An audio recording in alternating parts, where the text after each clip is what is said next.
In this video, I'm going to be telling you why you should never do HIIT, high intensity interval training workouts again if you're trying to lose fat. It is not the best way. Steady state cardio is better, and I'm going to tell you exactly why. I'm John from BulldogMindset.com. On this channel, I teach you how to be a man. I teach you how to build financial independence, how to get the physique you want, how to get the girls that you want, and how to go from the victim mindset to the bulldog mindset. If that sounds like something you are about, click that subscribe button. Join us on the quest. And don't forget, guys, take the Bulldog Quiz up here. You might have noticed, if you guys have been following me for a while, I'm a marathoner. I run marathons. I'm not your typical marathoner, right? I weigh about 230 pounds, okay? I'm 6'3", and yet I run marathons, and you might wonder why. Part of it has to do with why steady state cardio is so much better than HIIT training in general for fat loss. So there's two things I want to tell you. Let's say that you do a HIIT workout. We're gonna forget about the fact that you're doing them fucking wrong, okay? You don't know what the fuck you're doing. You think you're doing HIIT, but you're not actually doing HIIT because you're not going all out. But first of all, let's assume that you're doing them right. How long is your HIIT workout? How long are you actually gonna do this, right? Maybe 15 minutes? Maybe if you're a beast, you could do a 30-minute HIIT workout, right? Doing intervals, okay? If you do a 30-minute HIIT workout correctly, let's say you could burn twice as many calories as you could burn doing steady state, okay? That's not true. It's not even close to true. For someone like me, okay, if I run steady state for an hour, I will burn somewhere around 900 calories. So let's say that in half an hour, I could burn those 900 calories, all right?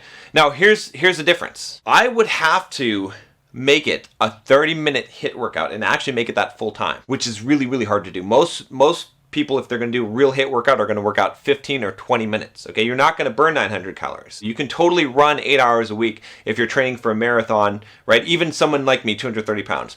8 hours times 900 calories, okay, that's 7,200 calories, okay? I'm going to burn 7,200 calories in that week just from running, all right? Now, if I did HIIT, all right, I would not be able to run HIIT for even 4 hours. That would be ridiculous. It would be absolutely insane. You can't do that. So the most I could possibly do a HIIT, let's say I did 4 half-hour grueling HIIT workouts, that would be 2 hours. If you look at that, even if we, gave the benefit of the doubt to HIIT to say that it does double the calorie burn, which it doesn't, okay? But let's say that it does, right? I'm giving you double because I want to take into account any study, any kind of argument that anyone could make, right? I know it's less than that, so double is more than generous. That would be still a fourth of the calories that I could burn doing steady state. And I could do steady state 10 hours a week or 12 hours a week. Does that make sense? Do you understand what I'm saying? So basically the whole argument is this. It's not that I'm not arguing whether HIIT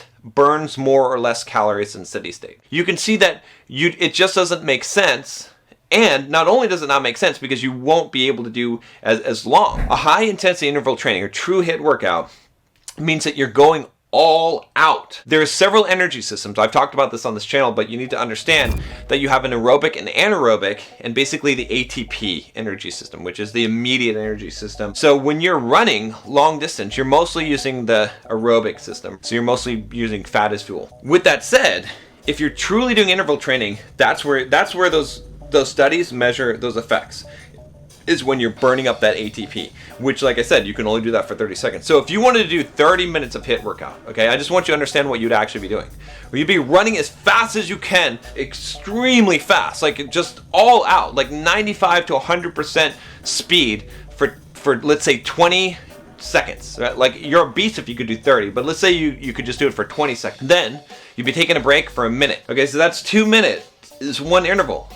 How many of those do you think you could do? You think you could do 10 full all-out sprints for 30 seconds and not fucking fall on the floor and die? Most of you guys that are doing HIIT workouts, what you're doing is you're doing interval training, right? You're like running a 400, okay? If you're running track, all right? You're still tapping into the anaerobic system and a little bit into the ATP system, but you're not really doing interval or high intensity interval training as HIIT is prescribed. In fact, the best thing that you could possibly do, right? In fact, the way that I lost about 90 pounds when I was really overweight and I wasn't actually doing any kind of real running or training for a marathon is I actually was on the treadmill. I was walking on the treadmill on an incline for like 3 or 4 hours a day, right? While I was working, I just walk on the treadmill 3 or 4 hours a day, and I lost a ton of weight. So the key thing here is just to understand that it's the length of time that you can do the activity, and you're just not going to be able to do a HIIT for that long. If you do all-out sprints, you're going to be wiped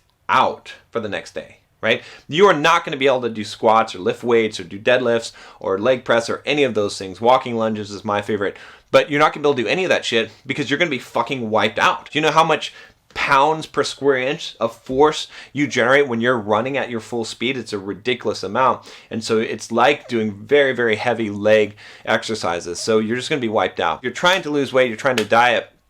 It's better to do long steady state cardios. Heck, you can sign up for a marathon and run a lot, or even just walking on the treadmill or the stair stepper, anything like that, where you're going to be able to do a very, very long duration, because that's always going to be better than that. If you still have an argument about this, let me know, because there's, we can look at the math here, but like I said, I've given you the benefit of the doubt as far as HIIT workouts. And there's no way that it makes sense to do HIIT workouts if you're trying to lose weight. It doesn't make sense. You're gonna be putting yourself through so much hell to burn such a small amount of calories that it's just not gonna be fucking worth it. It's better to just fast. So, all right guys, that's all I got for you today. I'll talk to you next time. Take care.